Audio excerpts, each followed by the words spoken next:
자, 그 뉴스타파에 굉장히 중요한 보도가 오늘 나왔습니다. 뭐냐면은 윤우진 측, 여기서 말한 윤우진 측이라는 게 그 윤우진의 최측근 사업가 최모 씨라고 하는 사람이에요. 그 최모 씨한테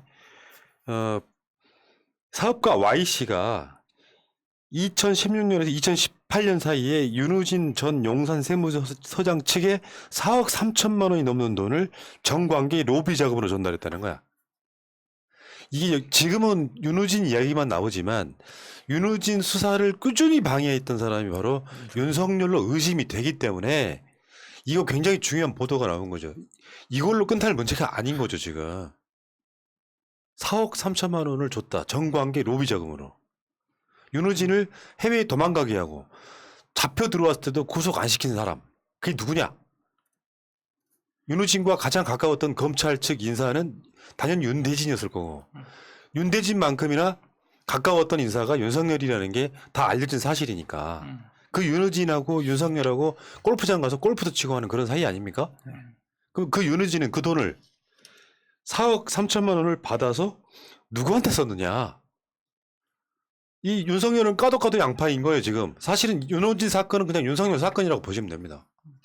사실 이런 내용을 보면은 이야기가 좀 하나로 꿰어지는 좀 부분이 있는 것 같아요. 왜냐하면 아니 갑자기 세무서장이 경찰 조사를 받다가 해외 도피를 하고 그다음에 뭐 잡혀와서 공항에 들어왔는데도 예를 들면 영장 청구나 이런 거 구속되는 것이 다시 돌아가고 이런 거 보면 아니 왜 이렇게 범죄 정황이 있다고 보여지는데 왜 이 사람은 그냥 풀려날까 생각을 할 수밖에 없잖아요. 그런데 그 생각에 미치는 지점이 궁금했었는데 바로 이 이제 윤우진 스폰서 폭로를 보면 그쪽에다가 돈을 4억 3천만 원을 제공했다는 거잖아요. 그러면 이렇게 제공한 사실이 제공받고 뭔가 활동한 것이 있기 때문에 이것이 꼬투리가 잡힐 것을 두려워한 세력이 있었고 그래서 이 사람을 비호할 수밖에 없었다라는 어떤 그런 논리적인 연관성이 충분히 인정된다고 하겠습니다.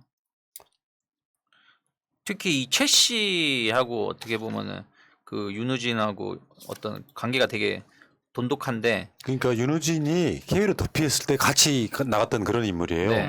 그 최 씨한테 이제 이 사업가 Y 씨가 그 4억이 넘는 돈을 계속 제공했다고 하는데 보통은 뇌물 받을 때 그렇게 직접 받지 않죠. 측근들 통해서 받고 그쵸. 그 측근이 대신 감옥에 가고 이런 경우가 되게 많죠. 근데 그래서 그 측근이 돌아오면 다시 중용을 하는 경우가 많죠.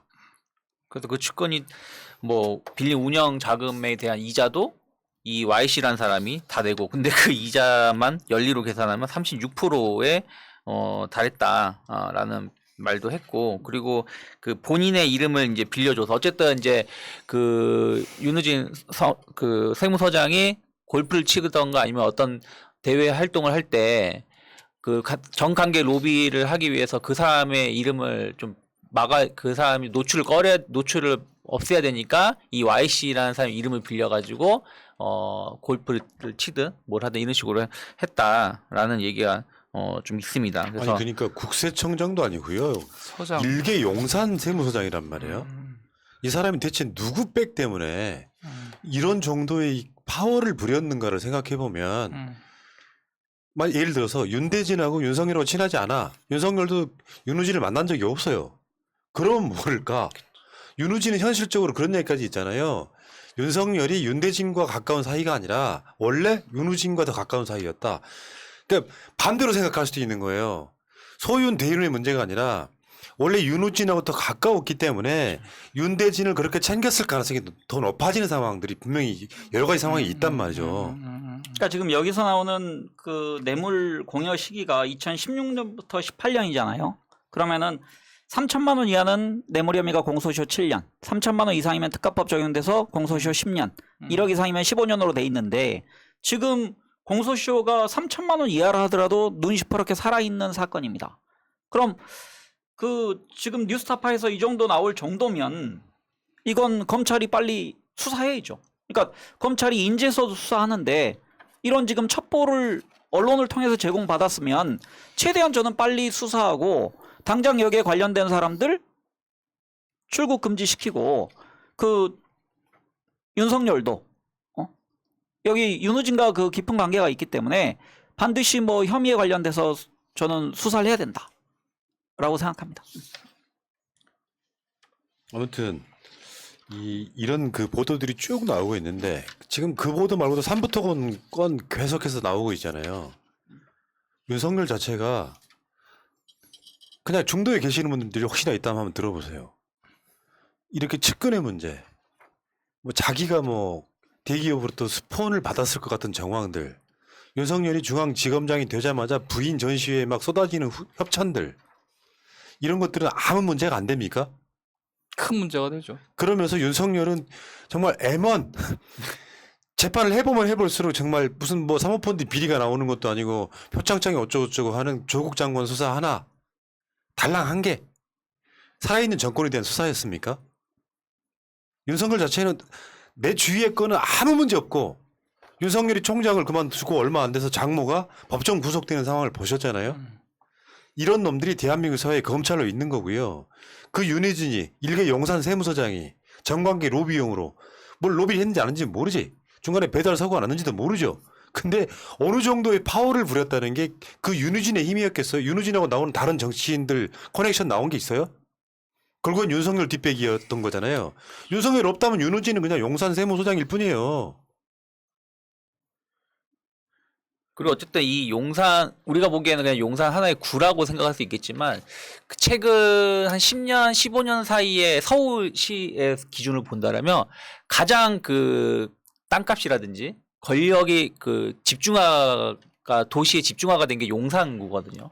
그런 부분들을 세무서장을 맡고 있었다는 얘기는 거기에 엄청난 기업이든 뭐든 그 로비가 많이 있었을 거다. 여기에 대해서 이분은 상당 부분 뭔가 짬짬이를 하지 않았을까라는 의혹이 있는 것이고 그러한 것들이 이제 서서히 좀 밝혀지고 있는 것이 아닌가. 저는 그거를 역으로 봐요. 그러니까 이제 서울에서 세무서장 중에서 알짜는 예를 들어서 뭐 강남 세무서나 역삼 세무서가 제일 큽니다. 세수가. 그러니까 어떤 세무서는 뭐 연 세수가 20조 되는 데도 있고 어떤 데는 뭐 몇백억 되는 단위, 아니 수십억 되는 단위. 세무서가 따로 있나? 네? 역삼 세무서 역삼 있어요. 역삼 세무서 있어요. 따로 있어요? 역삼 세무서, 강남 세무서 따로 있습니다. 어. 그래서 서울 관할에 세무서가 있는데 윤우진이 이제 예를 들어서 용산 세무서장이 되면 내가 거기로 사업자를 옮기면 돼요. 이 사람하고 커넥션이 있으면. 그럼 그 세무서장이 거의 전결하는 게 많기 때문에 그러니까 세무서장은 직급으로는 4급이지만 실은 밑에 부하 직원 그 상위 한 2% 안에 듭니다. 세무서 구조는. 그럼 굉장히 밑에 직원들이 많아요. 그리고 정결 처리할 가능성이 커요. 그 서울청장한테 보고를 안 하고. 그래서 이건 세무서장 따라갔다. 이미 커넥션이 있기 때문에. 그러니까 이건 많이 파헤쳐 봐야 돼요. 이거 뭐 기자들이 파헤치거나 아니면 검찰을 들여다보면 금방 알 수 있는 문제인데. 그러니까 이게 뇌물을 받거나 뭐 육류 수입업자로부터 뇌물을 받아서 계속해서 경찰이 영장 청구를 해도 검찰이 계속 반려하다가 결국엔 세외로 도망가게 만들고 또 잡혀왔더니 구속하지 않고 있다가 나중에 사건이 전 정결 처리돼 버렸던 그 뒷배경에 검찰 누가 있었냐? 지금까지 나오는 이야기는 윤석열밖에 없는 거예요. 이게 어마어마한 사건이라고. 윤석열 자체가 우리가 생각하는 것처럼 뭐 보수에 계시는 분들이 보기에 무슨 정의의 검사 개뿔. 그러니까 최근에 그 검찰 그 고위급 인사 한 이후에 지금 그 소위 말하면 정권에 대한 수사를 저쪽에서는 못하고 있다고 얘기하고 싶겠지만 저는 박범계 장관과 문재인 대통령에 의한 이 검찰 고위급 인사는 대선 개입하지 마라 아니었겠냐 이런 생각이 들 정도로 지금 검찰 조용하죠. 그러니까 이럴 경우에는 윤석열을 그 당장 뭐 입건하거나 그러지 않고요. 윤우진을 수사하면 됩니다. 윤우진과 여기 관련된 지금 증언이 나온 사람들 위주로 수사하고 나중에 보강하면서 그 윤석열에 관련된 혐의가 입증되면 그때 검찰이 손을 대면 되죠. 근데 대선이라는 공간에 피했다고 해서 이런 비리 혐의가 있는 사람을 그냥 정치인이 됐기 때문에 손을 못 댄다? 그러면 그 윤석열이 얘기하던 대한민국 검찰은 준 거죠. 본인이 그렇게 그 법과 정의를 내세운 사람이 법 앞에서 왜 본인만 예외가 되려고 하는지. 아니 근데 이제 요즘에 그 이제 불과 한 3월 달까지만 해도 검찰이 막 나라를 흔들었었잖아요. 매스컴의 중심에 서고. 그런데 요즘 들어서는 이제 그런 게 많이 없어졌죠. 많이 없어진 것이 여러 가지 측면이 있을 텐데 한 두세 가지 측면을 보면 첫 번째로는 박범계 장관께서 피의사실 공표하면 문제를 뭐 삼겠다는 강력한 의사표명이 있었고 또 한 가지는 아마 검찰 내부에서도 예를 들면 수사권 조정이나 여러 가지 관련해서 우리들이 이렇게 뭔가 이렇게 주도하는 튀는 정도의 수사를 하는 것은 바람직하지 않다라는 좀 그런 내부적인 고민도 많이 작용해서 대선에 이제 얼마 안 남았는데 이런 상황에서는 수사를 하더라도 되게 조심히 해야 된다. 그리고 논쟁을 일으키는 게 아니라 뭔가 이렇게 마무리되는, 예를 들면 논쟁이 일어나더라도 완결 지을 수 있는 정도로 수사를 하면서 가야 되지, 그냥 수사를 이끌고 가기 위해서 언론을 이용한다거나 이렇게 해서는 안 된다고 좀 생각하는 것 같습니다. 예. 그 사업가 Y씨가 이분 이제 윤우진 스폰했다는 사람이에요. 야, 무슨 검찰 이런 사람들 세무서장까지 스폰서가 있으면은 참, 그 말은 뭐냐면은 제가 매달 1,500만 원의 이자를 주기 위해 윤우진 전 서장의 사무사 사무실에 방문했는데 그럴 때마다 윤 전 서장은 저에게 고맙다. 당신 날 많이 도와주고 있다. 그런데 내가 이 돈을 나만 쓰는 건 아니다. 더 좋은 사람들과 나누어 쓴다. 이렇게 말을 했습니다. 윤 전 서장의 사무실에 가면 금고 옆에 항상 돈 봉투 같은 게 준비되어 있었습니다. 윤우진 씨가 말한 더 좋은 사람들은 전현직 검사, 국회의원을 말하는 것 같았습니다. 뇌물 사건 같은 경우는요, 밖으로 드러난 게 10%도 안 된다 그러죠. 그러니까 얼마나 많은 이 커넥션 속에 들어있는지 현찰로 주고받으면서 얘기 한번 우리가 들여다볼 필요가 있다 생각이 들고요. 이게 제가 봤을 때 전형적인 그 그러니까 세무가 기업이 제일 무서워하는 거거든요. 그러니까 미국에서도 오히려 검찰보다 더 무서워하는 게 그 IRS라고 세무서입니다. 이 기업한테는 정말 기업 그리고 스포츠 스타들이 가장 벌벌 떠는 게 세무서인데, 윤우진은 그 용산서장이라는 사급 직급에 비해서 훨씬 더 권한이 컸을 가능성이 큰 게 바로 동생의 끝발입니다. 왜냐하면 윤대진이 그 검찰 요직을 경험했고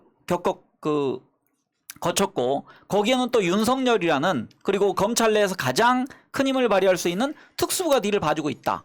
그러면 아마 세무서 내에서도 윤우진을 이용해서 우리 안에 있는 것들을 좀 검찰하고 선을 닿게 하는 게 좋겠다라는 게 있었을 거예요.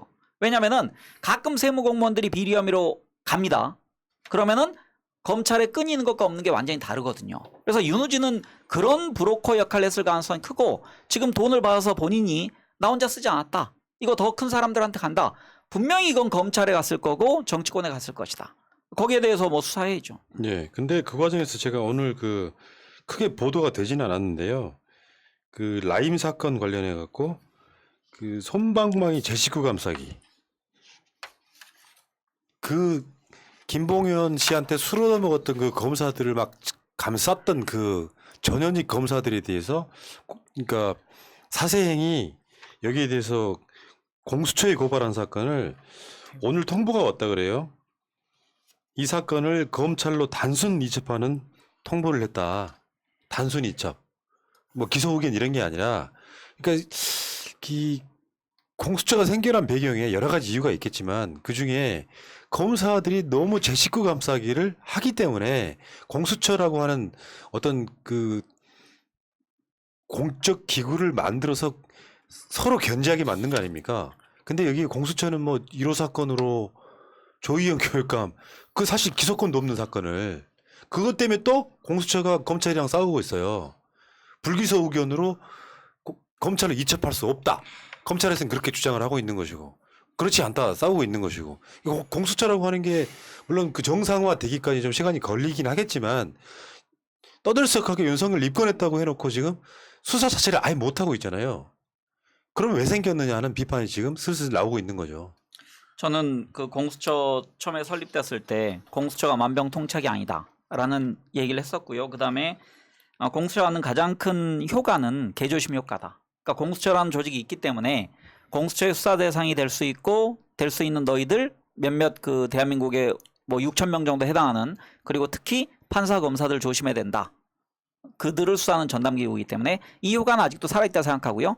하지만 공수처가 스스로 그 자립한 데 있어서 저는 여러 면에서 지금은 아직은 힘이 역부족이고 제 기능을 발휘하기에는 조직이 완전히 가동되지 않고 있다. 즉 검찰이 철저하게 지금 견제하고 있습니다. 그러니까 견제를 넘어서 억압하는 구조. 그래서 이걸 뚫고서 김진욱 공수처장이 정말 일어나느냐, 공수처가 대한민국에서 어떤 위상을 갖느냐, 여기에 대한 지금 한 2년 동안이 시금석이 될 것이다. 근데 검찰은 당연히 두 기관 사이의 권한의 다툼이 있는데 검찰의 힘이 뭐 100배는 센 거죠. 그래서 지금 상황에서 국민들이 한편으로는 공수처가 조금 실수하더라도 너그럽게 보고 이 기구는 대한민국 필요한 민주정부가 지금까지 꿈꿨던 꼭 사회에 필요한 조직이라는 생각을 가지고 저는 실수 있더라도 응원해야 된다고 생각합니다. 네, 저도 그 뭐 만병통치약이 아닌 부분, 그 다음에 뭐 개조심 효과는 분명히 있다고 생각을 하고요. 그리고 검찰로 단순 이첩을 했다고 하는데 사실은 단순 이첩 사유가 무엇인지는 제대로 잘 모르겠어요. 그리고 이제 공수처의 취지가 어떤 권력자나 이런 분들이 어떤 거대 악을 좀 정리하자는 것이지 뭐 검사라고 잡스러운 범죄에 안 저지르려는 보장 없잖아요. 그런 것 관련해서까지 공수처가 좀 해야 되냐 이런 생각이 좀 있을 수 있을 것 같고요. 그 다음에 이렇게 단순 이첩했다고 해가지고 이제 사생에서 공수처장을 직무유기 혐의로 서울중앙지검에 고발할 예정이라고 하는데 사실 저는 고발을 안 했으면 좋겠습니다. 왜냐하면 사생이 여러 가지 고발을 하고 있더라고요. 그래서 적절한 고발도 있고 부적절한 고발도 있을 것 같은데 이렇게 이제 한 건건이마다 고발을 남발하게 되면 이 고발의 의미가 되게 퇴색될 수가 있을 것 같아요. 왜냐하면 의미 있는 고발도 많이 있었던 것 같거든요. 뭐 삼성의 어떤 그런 문제나 이런 것들에 대해서 지적하는 고발은 의미가 있었는데 이렇게 남발하게 되면 고발의 의미가 좀 퇴색될 것 같아서 좀 고발을 할 예정이 하는데 안 했으면 좋을 것 같고 그리고 공수처에 대한 기대에 이렇게 막 뭔가 이 공수처가 출범하기까지도 10년 이상이 걸리지 않았습니까? 근데 이 공수처에 대한 기대를 하루아침에 막 저버리듯이 뭐 판단해서 행동하기보다는 좀 더 북돋아주고 키워주고 공수처가 제대로 자리 잡아서 그리고 처장 한 명 때문에 공수처가 좌지우지 되는 게 아니고 뭔가 제도나 절차로 보완할 수 있는 부분에 대해서 고민을 해야 되지 건건이 뭐 고발을 한다거나 이런 거는 좀 바람직하지 않은 저는 것 이제 같습니다. 그게 변호사님들 생각인 것 같고요. 아 그래요? 사생 생각은 좀 다를 수 있어요. 왜냐하면 윤석열이 조국 장관의 수사를 왜 했냐고 하는 부분은 뭐라 그랬냐면은 고소고발로 시작된 거다. 그러니까 애초에 그래서? 그렇게 아, 고소 그렇죠. 시작된 건데 예, 이런 그런 측면이 얘기를 했죠. 있어요. 예. 그렇기 때문에 뭐 명이 있으면 암이 있는 측면은 있겠지만 실제로 그렇게라도 건건이 고발 당하는 것 자체가 저는 부담일 수 있다고 아, 생각해요. 부담되죠. 검찰 아, 입장에서는 네, 네. 그런 측면들을 저는 고려하고 있는 거라고 보고요. 그럴 수 있죠. 지금 그 공수처에서 통지온 내용에 단순 이첩에 대한 설명이 있어요. 단순 이첩은 해당 사건이 수사처의 수사 대상에 해당되지 않거나 다른 수사기관에서 수사하는 것이 적절하다고 판단되어 그렇죠. 다른 수사기관에 송부하는 결정입니다 했는데 이거를 대검으로 단순 이첩을 했어요. 그러니까 이 사건 자체를 애들이 비호한다고 생각이 들어서 공수처에 고발을 했는데 공수처에서는 그걸 다시 대검으로 보내는 거죠. 대표적으로 가장 최근에 일어난 사건 중에 하나잖아요. 라임 사건 관련해서 김봉현 씨한테 술 얻어먹은 애들이 나중에 그 사건에 담당 검사로 오고 그게 99만 원 세트가 만들어지고 이 과정이 다시 공수처가 그쪽으로 보내버리면은 결국 수사를 안 하겠다는 거는 좀 같은 맥락이 아니냐 이런 생각이 들어서 사생 입장에서는 엄청 빡치겠죠. 그러니까 이게 좀 그런 것 같아요. 그러니까 뭐 앞에서도 잠깐 짧게 얘기가 넘어갔지만 이게 약간 선택적 정의 이런 검사들 현재 상황을 보신다라면, 그러니까 이게 뭐 박범계 법무장관께서 뭐 그 피해 사실 공표나 이런 거를 엄벌하겠다라고 말을 해서 그런 거라면 다행인데 지금 윤석열 관련된 거든 뭐든 그 지금 그 조사 진행이 잘 되고 속도가 잘 나오고 있는 것이라면 상관이 없는데 지지부진하게 그냥 대선 결과 보고 우리가 결정하자 이런 식으로 만약 뭉개고 있는 거라면 상당히 선택적 정의가 될 수밖에 없다라고 해석할 수밖에 없는 것이고 그러면서 지금 공수처도 마찬가지라는 것이죠. 어떤 대단한 걸 우리가 요구하는 게 아니라 어쨌든 이거는 우리 모든 국민이 이걸 99만 원 세트로 해가지고 어떻게 보면 검찰이 거의 뭐 면죄부를 준 거잖아요. 그것을 다시 공수처에서 이거는 문제가 있으니까 해결해 달라고 한 건데 이거는 명백한 내용이 있고 사실관계가 되는 것을 다시 대검에 그냥 단순히 이첩했다라는 거에 대해서 약간 실망감 이걸 가지고 공수처를 좀 더 앞으로 지켜보자. 그러니까 지켜보는 건 당연한데 이거를 좀 너그러게 양해해주자라고 말하는 것은 조금 아니지 않을까. 그럼 가장 쉽게 얘기하면은 그러면은 공수처 만들어봤더니 아직 제 기능을 못하네. 그러면은 야 없애자. 그럴 수 있어요? 이거 없애자는 뜻은 아니잖아요. 그러니까 뭐 그러니까 제가 말씀드린 건 뭐냐면은 공수처를 만드는데 우리가 20년 걸렸습니다. 20년. 그러니까 김대중 대통령 때부터 이름은 좀 달랐지만 그 홍콩의 싱가포르의 그 권력자들을 감시하는 기구를 하나 만들자. 그들의 전담 기구를. 그게 탄생한 건데 탄생한 지 지금 1년이 안 됐잖아요. 그러니까 몇 개월밖에 지금 출범한 지 안 된 거 아닙니까? 그러니까 이 조직은 제가 보기에 검찰의 저 어디 지청에 있는 정도도 안 돼요. 그리고 그 안에 있는 수사를 잘할 수 있는 사람도 제가 듣기로는 없는 걸로 알고 있어요. 그러니까 안타깝지만, 그러니까 예. 실은 우리의 힘이 그거밖에 안 되는 겁니다. 예. 그러니까 네, 그래서 안타깝지만 그래서 이런 공수처 같은 기구가 성장하도록 우리가 건전한 비판도 하고 한편으로는 또 야 맞습니다. 너희 못하니까 폐지하자 이런 과도한 얘기는 민주주의의 성취물인데 아니, 이거를 폐지하는 게 그렇지. 우리로서 아까운 거죠. 김진욱 공수처장 입장도 아마 김진욱 공수처장도 자기가 초대 처장으로서 국민들이 눈 똑바로 뜨고 쳐다보고 있을 거라고 아마 생각을 하고 돌려보낼 수밖에 없는 어떤 깊은 고민이 있었을 거다라고 좀 생각을 합니다. 예. 자, 어제 공수처에 대해서는 저도 황 작가님하고 생각이 똑같아요. 근데 비판도 많이 해줘야 돼요. 비판해줘야죠. 아, 그렇죠. 그 비판이 비판이 응원이 될 수 있어요. 공수처에게는 힘이 되죠. 야, 봐라, 국민들이 저렇게 화를 내고 있는데 뭐 하냐. 그러니까 공수처에 힘을 실어주는 건 맞는데 자꾸 힘을 실어주는데 뭔가 좀 딴짓하는 것 성과가 같아요. 안 나오고 이런 거. 그러니까 지금 제가 공수처에 대한 비판 지점은 어쩔 수 없을 거다 이렇게 갖는 시각보다는요, 뭔가 비겁해 보여요. 그러니까 그 어떤 쪽인가도 비판을 할 수밖에 없기 때문에 M1 조의원 사건을 1호로 막 설정한다든지 하는 거, 물론 거기에 대해서 1호 사건에 합당한 윤석열에 대해 수사를 뭐 과감하게 한다든가, 아까 말한 이런 사건들에 대해서 과감한 결정을 한다든가가 아니라, 조의원 사건은 정권 뭐 보호처 뭐 이런 개념의 공격 안 받으려고 했다고는 하는데 애매모호한 컨셉에다가 결국 그 사건을 수사를 해놨더니 지금 본인들은 기소를 안 하고 싶어하고, 검찰에서는 뭔 소리냐, 지금 법이 좀 불비해서 그런 거죠. 어떻게 할지를 네네. 서로 해석하기 나름이 돼버려가지고 어떤 공수처는 지금 수사를 해야 됩니다. 윤석열 뭐 입건했다고 떠들썩하게 나왔는데, 윤석열 물론 대선이 유리할지 안 할지 모르겠어요. 윤석열이 공수처에 출석하는 상황이 벌어진다면.